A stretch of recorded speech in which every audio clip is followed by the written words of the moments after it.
उसके बाद chapter number 2 आ जाता है जिसके अंदर बीपीएस मॉडल है। जॉर्ज एंजल 1977 में उसने कहा कि बायोलॉजिकल और बिहेवियरल साइंसेस दोनों की अपनी इंपॉर्टेंस है। बायोलॉजिकल के अंदर पैथोफिजियोलॉजिकल और स्ट्रक्चरल एस्पेक्ट आ जाते हैं और बिहेवियरल साइंसेस के अंदर साइकोलॉजी, सोशियोलॉजी और एंथ्रोपोलॉजी आ जाती है। यानी एक डिजीज़ को देखते हुए आपने इन दोनों फैक्टर्स को कंसीडर करना होता है। इसने 3 प्रिंसिपल या सेलिएंट फीचर्स बताए हैं। डिजीज़ को डिफाइन कर दिया गया है कि मल्टीपल फैक्टर्स मिलकर डिजीज़ बना रहे होते हैं, ना कि सिर्फ biological factors. Individual mind, body, spirit, social relationships और इनके फीडबैक लूप से मिलकर बन रहा होता है। डिटर्मिनेंट ऑफ डिजीज़ 3 होते हैं, साइकोलॉजिकल, सोशल और बायोलॉजिकल, जो कि डिजीज़ या इलनेस को बना रहे होते हैं। इंपॉर्टेंस बीपीएस की यही होती है कि वो बायोलॉजिकल फैक्टर्स को, साइकोलॉजिकल और सोशल फैक्टर्स को भी इन कंसिडरेशन ले रही होती है। यानी एक डिज़ीज़ की मॉलिक्यूलर या बायोकेमिकल एस्पेक्ट्स क्या हैं, उसकी पर्सनैलिटी, पर्सन की एटीट्यूड, उसके एट्रीब्यूट्स क्या हैं, उसका सोशल बिलीव जो सिस्टम है वो किस तरह से काम कर रहा है। इसके अलावा उसने ये जॉर्ज एंजल ने हमें ये भी बताया कि जब लाइफ के अंदर कोई अच्छा या कोई बुरा इवेंट होता है तो वो भी प्री डिस्पोज कर देता है किसी कंडीशन की तरफ। क्लिनिकल एप्लीकेशन जो बीपीएस मॉडल की है, ये बेसिकली बीपीएस मॉडल ने ये भी बता दिया कि कोई डिज़ीज़ हो सकती है due to biomedical, behavioural factors, social issues, psychological, anthropological factors, occupational hazards, socio economic stressors की वजह से। यानी मल्टीपल फैक्टर्स हैं जो कि किसी डिजीज़ की तरफ प्री डिस्पोज कर रहे होते हैं। यहाँ पे एक एग्जांपल दी हुई है जिसमें उन्होंने बताया हुआ है कि एक सिमिलर कंडीशन के अंदर 2 पेशेंट्स अपेयर हो रहे हैं, मसला उनको सिमिलर है, लेकिन एक पेशेंट है जिसके पास पेरेंटल कंसर्न है, मौजूद है, उसके पेरेंट कंसर्निंग है, उसने जिम ज्वाइन कर लिया, उसके पास काउंसलिंग मौजूद थी, सोशल सपोर्ट और एलोस्टैटिक मैकेनिज्म्स उसके पास बेहतर मौजूद थे, तो वो जल्दी रिकवर कर गया और दूसरा नहीं रिकवर कर पाया। यानी इन चीज़ों की इतनी इंपॉर्टेंस होती है एक पेशेंट के लिए उसकी डिजीज़ से हेल्थ के सफ़र में।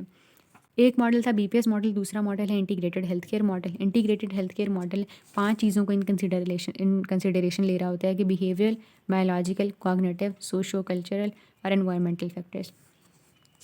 इसको एक एग्जांपल से समझते हैं कि एक पर्सन है जिसको डायबिटीज़ है, उसकी डिजीज़ का बायोलॉजिकल फैक्टर ये है कि उसकी बॉडी में अंदर क्या हो रहा है, कार्बोहाइड्रेट मेटाबॉलिज्म ख़राब है, इंसुलिन रेजिस्टेंस हो सकती है, उसकी फैमिली में भी चल रही है, तो उसके लिए उसको मेटफॉर्मिन दे देंगे।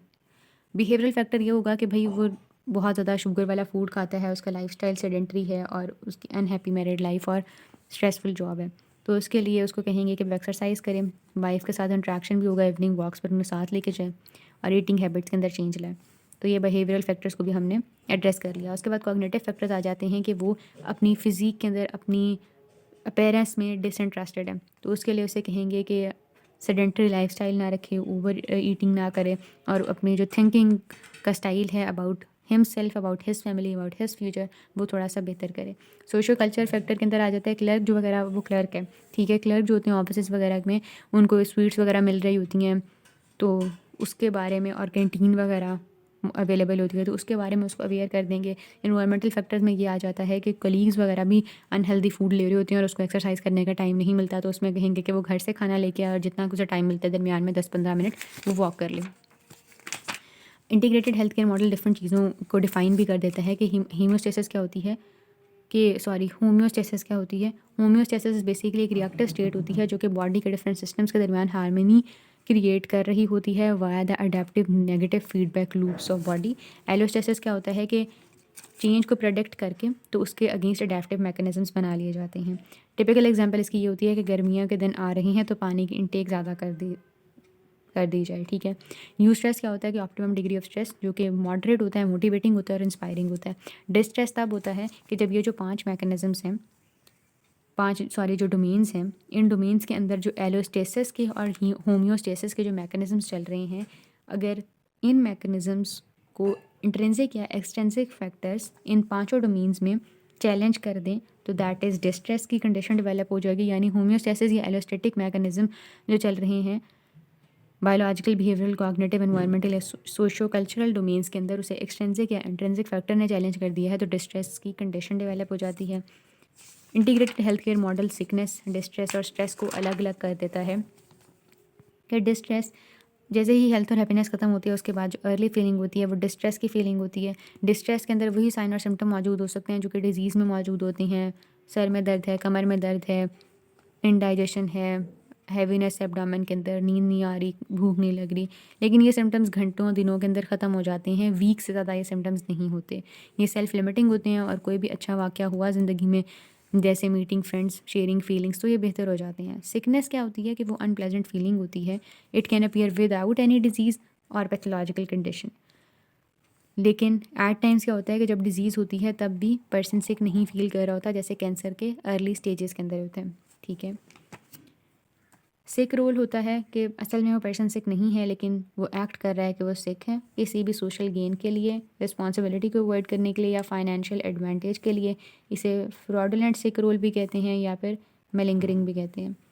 ऐसा देखा गया है जो लोग इस तरह करते हैं बाद में उनको सेम डिजीज़ या इलनेस या उससे सीरियस डेवलप हो जाती है। इलनेस होती है जब इंडिविजुअल, उसकी फैमिली और सोसाइटी कंसीडर कर रही है कि पर्सन सिक है या अनवेल है, तो उसे इलनेस कहेंगे, यानी ओवरऑल व्यू क्या है। डिजीज़ तब होती है जब पर्सन के जो सारे सिम्टम्स वगैरह हैं वो they are attributed to any cause या एटियोलॉजी। और इस केस में जो होम्योस्टेटिक मैकेनिज़्म और एस्थेटिक मैकेनिज़म्स होती हैं दोनों डिस्टर्ब हो चुके होते हैं, डिस्ट्रॉय हो चुके होते हैं। ठीक है, और इसमें उन्होंने बताया हुआ कि जो वेल ट्रेन डॉक्टर होगा वो एवं बिला वजह प्लेसिबोज वगैरह को नहीं डिस्क्राइब करेगा। और फिर जो पब्लिक हेल्थ केयर मॉडल होता है उसके अंदर इंपॉर्टेंट चीज़ होती है कि आपने सबसे पहले तो प्रिवेंशन ऑफ इलनेस देखनी होती है, पर ध्यान देना होता है। आपने प्रमोशन एंड प्रोटेक्शन करनी होती है हेल्थ की side by side by preventing the illness. इसके अलावा स्ट्रेस परफॉर्मेंस कर्व है, ये हियरकीज डॉटसन कर्व है। इसके अंदर है कि सबसे पहले बिल्कुल स्ट्रेस ना हो तो इनएक्टिव और रिलैक्स स्टेट होती है। यूज स्ट्रेस आ जाए तो फिर वो पर्सन काम कर रहा होता है और वो काम फिटीक भी कर रहा है उसको, लेकिन जब बिल्कुल फिटीक एक लेवल से ज़्यादा हो जाती है तो वो एग्जॉस्शन की स्टेज पे चली जाती है, यानी तब स्ट्रेस ओवरलोड मौजूद होता है। और उसके बाद फिर बर्न आउट की स्टेज आती है जिसके अंदर एंगर, फ्रस्ट्रेशन, पैनिक और एंड पर फिर फेलियर या ब्रेक डाउन की स्टेज आ जाती है। दो मॉडल अभी तक हमने पढ़ लिए हैं, बीपीएस मॉडल और इंटीग्रेटेड हेल्थ केयर मॉडल। इनका डिफरेंस देख लेते हैं। बीपीएस मॉडल जॉर्ज एंजल ने दिया 1977 में। पहले डिफरेंस के अंदर तो दोनों की डायग्राम आ जाएंगी। उसके बाद फिर ये जॉर्ज एंजल ने दिया है and integrated health care model is basically one step ahead of BPS. BPS के अंदर 3 प्रिंसिपल्स हमने पढ़े हैं और जो आईएचसी है उसके अंदर 5 प्रिंसिपल पढ़े हैं, यही वाले 5। ठीक है, इसके अंदर हेल्थ को डिफाइन कर दिया गया है जो कि हमने देखा अंदर, और इसको बेसिकली सब इसने इंटीग्रेटेड हेल्थ केयर मॉडल ने डिजीज़ को सेपरेट कर दिया from sickness, from distress and from stress. ठीक है, अगर बीपीएस पर आएँ तो बीपीएस ने क्या किया कि वो नॉन फार्माकोलॉजिकल इंटरवेंशन को उसने फर्दर प्रमोट किया है और हॉलिस्टिक मेडिसिन की जो प्रैक्टिस होती है उस पर ये बेस्ड है। और ग्रीफ या लॉस या इस तरह की कोई इवेंट होता है, अच्छा है या बुरा इवेंट है, तो वो भी किसी मेडिकल कंडीशन को ट्रिगर कर सकता है। डॉक्टर पेशेंट रिलेशनशिप पर जोर दिया गया है और बाकी इसके 5 फैक्टर्स और इसके 3 फैक्टर्स लिखकर तो ये डिफरेंस कंप्लीट हो जाएगा।